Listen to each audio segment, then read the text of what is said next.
Deixa eu trazer uma matemática para você. Nos últimos 10 anos, o Brasil teve o maior número de pessoas afastadas do trabalho por algum problema de saúde mental. Estão entre as principais causas, é uma lista, mas eu trouxe o estresse e a sobrecarga. Para evitar estatísticas ainda mais alarmantes, as empresas terão que adotar medidas de prevenção. É o que diz a NR1. E a gente vai entender melhor com a psicóloga Carla Souza, que fechou a agenda para vir conosco. Obrigada, viu, Carla? Prazer estar aqui novamente. Muito obrigada, Mônica. Carla. E é assim, é um número alarmante que nós chegamos. Como é que vai ser isso? Porque tem muitas empresas pensando, o que eu tenho que fazer para poder ter essas medidas de prevenção? Haverá, sim, fiscalizações nesse sentido, né? A partir do dia 26 de maio, vai ser obrigatório que as empresas tenham um planejamento de saúde mental, que ele vai entrar junto com o PCR, que é aquele onde a gente faz o periódico todo ano, né? Quando você vai entrar, quando você é demitido. Então, vai ter esse acompanhamento, vai acontecer da mesma forma que já acontece os outros exames que são feitos na atualidade, né? Inclusive, a NR1, ela faz parte desse programa que é feito pela CIPAT, que é feito por algumas comissões que são feitas dentro das empresas. Empresas que já têm psicólogos organizacionais, que já faz esse trabalho. O que eles vão precisar fazer para estar de acordo com a lei? Eles precisarão fazer o levantamento nas empresas de clima organizacional, de cultura organizacional, como que é as lideranças, se existe uma sobrecarga, se existe, por exemplo, a falta de comunicação que leva, por exemplo, a pessoa a não ter um entendimento do que ela precisa fazer no seu ambiente de trabalho, porque todas essas situações podem trazer o adoecimento, porque muito se fala sobre a síndrome de burnout, poucos sabem o que é a síndrome do burnout, que nada mais do que o adoecimento que advém do excesso de trabalho, né? Porque a pessoa vai ter um desgaste tanto físico quanto psicológico. E aí ela não consegue mais ter uma relação saudável com o ambiente de trabalho. E nós sabemos que junto a isso vem vários fatores, vem a questão da pessoa trabalhar acima da média, as mulheres, horas, né? Principalmente jornadas duplas, triplas, quádruplas, né? Porque elas têm ali a sua função no trabalho, tem a função em casa, tem que cuidar de filhos, então acaba tendo uma sobrecarga muito grande. Então essa estafa pode levar a pessoa a adoecer. E quando você tem um apoio preventivo dentro da empresa, que te leva a ter políticas com que você tenha um ambiente de trabalho mais propício, você não vai desenvolver esses problemas mentais. Claro que a parte pessoal, ela conta muito, individual de cada ser humano, porque vamos colocar a situação que você está passando por um problema em casa. Você vai para o trabalho, não tem como deixar em casa, ele vai te acompanhar. E aí você não tem ali um ambiente propício, é um ambiente tóxico, é uma cultura organizacional pesada, onde você não consegue se expressar, onde você não se sente acolhido naquele ambiente, muito provavelmente você vai ficar mais adoecido. Então, contribui para esse adoecimento, né? E aí é interessante quando a gente olha as estatísticas, porque 63% das pessoas que se afastam hoje do trabalho devido a doenças mentais são mulheres. Aí você se pergunta, as mulheres adoecem mais? Não. Elas procuram mais. Elas procuram se cuidar quando elas percebem, olha, eu não estou dando conta sozinha, não estou bem. Elas vão em busca e aí, a partir desse momento que elas vão em busca, acontece muito o afastamento do trabalho. Carla, é claro que cada empresa vai elaborar o seu plano estratégico nesse caminho da prevenção, até para que todos estejam trabalhando bem, produzindo bem e todo mundo ganha, né? Mas, por exemplo, poderá encaminhar ao psicólogo, terá um departamento de RH voltado para essa escuta, para esta conversa, para diminuir o que a gente está vivendo hoje no Brasil? Existem várias diretrizes que você pode adotar para que isso aconteça, né? Você pode, se você já tem um psicólogo organizacional dentro da sua empresa, ele já tem as ações que ele faz para o bem-estar da saúde mental desses funcionários, é só você documentar de forma mais adequada e você buscar a observação se existe alguma outra coisa que você pode adotar para melhorar, principalmente a questão da prevenção do adoecimento. Assim como a ergonomia, a engenharia social, tudo isso conta dentro do ambiente de trabalho. E aí o olhar nesse momento é para prevenção. Porque, e aí colocamos que a empresa não se adequa, ela pode ser multada.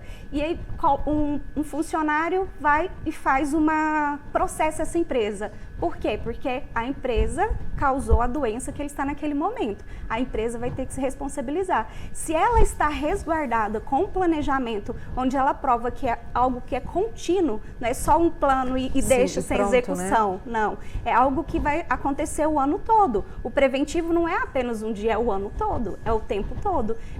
E aí você consegue chegar em resultados. E existe a comprovação que quanto mais contente, quanto mais engajado o funcionário está no ambiente de trabalho, a produtividade dele aumenta 12% a 18%. Ou seja, está provado ali matematicamente, né? Ele se sente mais seguro, sim, mais valorizado. Exatamente. E aí ele vai se engajar mais, ele, ao invés de deixar de fazer as funções dele quando ele não tem nada para fazer, ele vai buscar, porque ele está empolgado com aquele trabalho que oferece muita coisa para ele ali, emocionalmente falando, ele vai querer fazer mais por aquela empresa. Então a produtividade dele vai aumentar, a assiduidade dele vai aumentar, vai diminuir um monte de coisas que acontecem hoje. Por exemplo, o funcionário, quando ele começa a sentir que aquele lugar não é mais dele, ele começa a faltar, ele já não cumpre todas as tarefas que deveria cumprir, ele começa a pegar atestado, né? Então vai acontecendo tudo isso para que ele possa mostrar, olha, eu não estou contente. São os sinais que são mostrados. E às vezes não tem uma comunicação muito clara. A comunicação é tudo nesse momento em que a gente vive essa crise de saúde mental. Comunicação, por exemplo, nesse plano, nós podemos ter palestras, rodas de conversa, treinamento, conversas mais individuais, quer dizer, é uma adaptação desse processo de jornada de trabalho, não é? Com certeza. De todos nós, você acredita nisso? Acredito sim. E existe uma crença de que só você oferecer para o funcionário, você vai oferecer para o seu colaborador um plano de saúde e pronto, ele vai procurar o psicólogo e eu estou fazendo a minha parte, né? E aí veio essa notificação da Justiça de que não. A ANR foi acrescentada essa questão da saúde mental para dizer que não é só o colaborador ter plano de saúde, ele precisa ter dentro do trabalho dele um local que não seja perigoso para ele, que não seja um local insalubre, onde ele sente vontade de ficar em casa e não quer ir para o ambiente do trabalho. Porque acontece muito, principalmente quando está relacionado com o estresse, relacionado com depressão, ansiedade. Então, a pessoa fica ansiosa de se imaginar no trabalho. O Brasil hoje é o 4º país no mundo mais ansioso.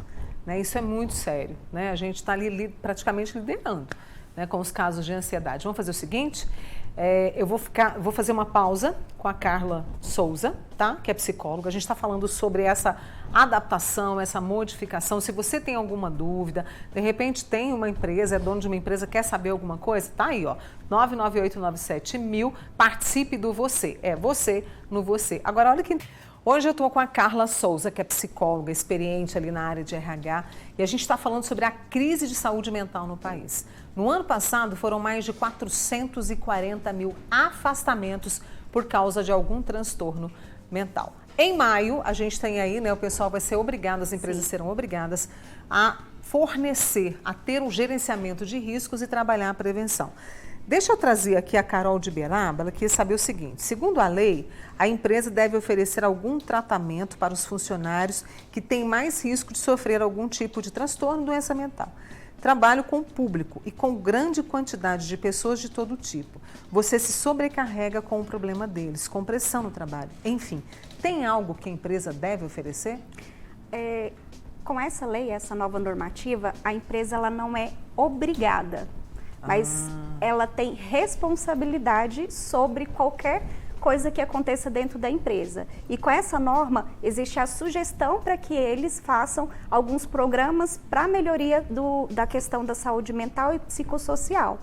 Então, a empresa que se adequar, ela vai conseguir uma certificação onde ela vai constatar, através de evidências ali e programas constantes, e que ela tem realmente esse programa de prevenção à doença mental. E essa empresa, ela vai ser vista daqui a algum tempo como uma empresa melhor de se trabalhar, né, com um ambiente mais saudável, assim como muitas aí que tem outras áreas que são consideradas as empresas melhores para se trabalhar. Então, a empresa, ela não tem necessariamente uma obrigação, ela tem uma responsabilidade. E o que nós falamos para que os funcionários façam, né? Qual é a orientação?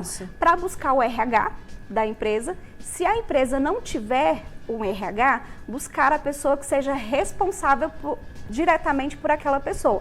Um supervisor, um diretor, né? Alguém que possa trazer esclarecimento sobre isso. Porque agora as empresas estão se adequando, elas não estão sabendo nem o que elas devem fazer. Então, em tese, elas deveriam ter algum meio, seja ele qual for, e aí nós temos aí vários programas que nós podemos oferecer para as empresas, enquanto empresa de consultoria, que pode trazer aí uma solução para aquilo que ainda não é coberto dentro da lei e aquilo que ainda não é feito. E o que é feito e que não é adequado, né? Porque às vezes a empresa, ela tem alguns programas lá, ela faz algumas coisas para melhorar essa questão da saúde no ambiente de trabalho, só que ela faz ou de forma errada ou não documenta de forma certa, e quando vier a fiscalização, haverá multas, sanções, né? Então tudo isso, esse período, eu acredito que até daqui a um ano vai ser o período de adaptação dessa lei, vai ser o momento de construção dessa lei. Porque se um funcionário, por exemplo, for afastado por síndrome de burnout, que é o esgotamento físico e mental relacionado com o trabalho, e isso tem acontecido muito, porque o ano passado ele foi considerado como uma doença laboral, até então não era. E agora é considerado e tem existido muito, e eu acho que tudo isso veio nesse movimento de olhar e falar, poxa, as pessoas estão adoecendo no trabalho, a gente precisa fazer alguma coisa para mudar essa realidade, porque um país, ele não vive, uma sociedade não vive sem o trabalho. Então é necessário ter essa questão de olhar para o ser humano, para a pessoa e para o trabalho, para a economia, para aquilo que faz o... E um olhar maduro, né? Deixa eu trazer aqui, olha que interessante, esse processo vai abranger o sistema público também, principalmente para os professores que estão, né, sobrecarregados, desvalorizados, vai entrar? Olha, não existe nada na lei que abraça os servidores públicos por enquanto. Por enquanto, né? Mas eu acredito que vai ser algo que vai acontecer com o tempo, mas por enquanto não tem nada na lei que fala sobre isso. A gente tem algum exemplo no mundo de que uma lei parecida com essa nossa tenha dado certo? Na Dinamarca. Um dos países mais felizes do mundo. Na Dinamarca, eles têm esse programa de intervenção e melhoria da saúde mental. Então, assim, toda empresa, obrigatoriamente, com a quantidade X de funcionário, eles são obrigados a manter ou um consultor na área ou um funcionário que faça esse trabalho. Então, por isso que é importante dar uma olhada na lei, buscar as empresas que trabalham dentro desse contexto, para já ir se adequando. Então, assim, a lei, ela não vai começar e, tipo, vai ser multado porque você não fez certo, né? Tem todo uma de educação aí sobre a lei. Porque é errado quando você coloca uma lei e você não explica como você tem que fazer para cumprir a lei. Porque existem interpretações. E dentro dessa interpretação cabe muita coisa. E aí quando você pega um especialista para ele fazer esse diagnóstico dentro da sua empresa, para ele te oferecer soluções, você já entra na frente, você já entra sabendo o que você precisa fazer. Né? E é o que nós temos feito lá, inclusive, na minha empresa. Deixa eu trazer aqui, olha, o desabafo de uma pessoa que está assistindo a você. A arrogância no trabalho da liderança é a que adoece o profissional. No penúltimo emprego que trabalhei, eu chorava todos os dias. Tentou mudar de setor, me diziam que eu não estava bem, daí eu só piorava. Para trabalhar, eu ia chorar no banheiro, tomava água e voltava para o setor. Não tive ajuda nenhuma até que me demitiram. É algo que acontece frequentemente, porque menosprezam, né, o que aquela pessoa está passando, muitas vezes. Acontece muito porque... Isso é um assédio moral? É um assédio moral. é um tipo de assédio moral, né? Só que as empresas, elas até então, elas não são preparadas para olhar para isso. Então, acaba que os chefes, né, os supervisores, as pessoas ali, o chefe imediato, eles estão no controle das decisões. Então, eu vou lidar com o meu liderado e aí eu vou fazer aquilo que eu acredito que seja mais adequado para aquele liderado. Quando tem uma empresa onde a saúde mental da empresa, ela tem um olhar de profilaxia, tem um olhar de evitar que isso aconteça, tem programas de treinamentos com a liderança, principalmente na parte de comunicação, quando é tratada essa comunicação de forma eficaz, isso vai diminuindo. Mas quando não existe, isso é muito fácil de acontecer. Então, nesses casos, o que a gente orienta, então, com o supervisor imediato, foi desta forma, você buscar um passinho acima para entender se realmente existe mesmo assédio moral ou não, e se existir, procurar o seu direito. Porque eles assim, estão garantidos. Exatamente. E até assim, só para a gente fechar, eu vi que parece que a lei até sugere criar canais mesmo de denúncias dentro da empresa, exatamente, né? Para a pessoa poder ter essa liberdade. Com certeza. A gente ainda vai falar muito sobre isso, mas eu preciso agradecer a Carla Souza, que é psicóloga, né, com essa experiência em RH e que trouxe para a gente muito sobre essa nova norma. Carla, muito obrigada. Eu que agradeço, Volte mais vezes, Volto, tá? com certeza. E vou te convidar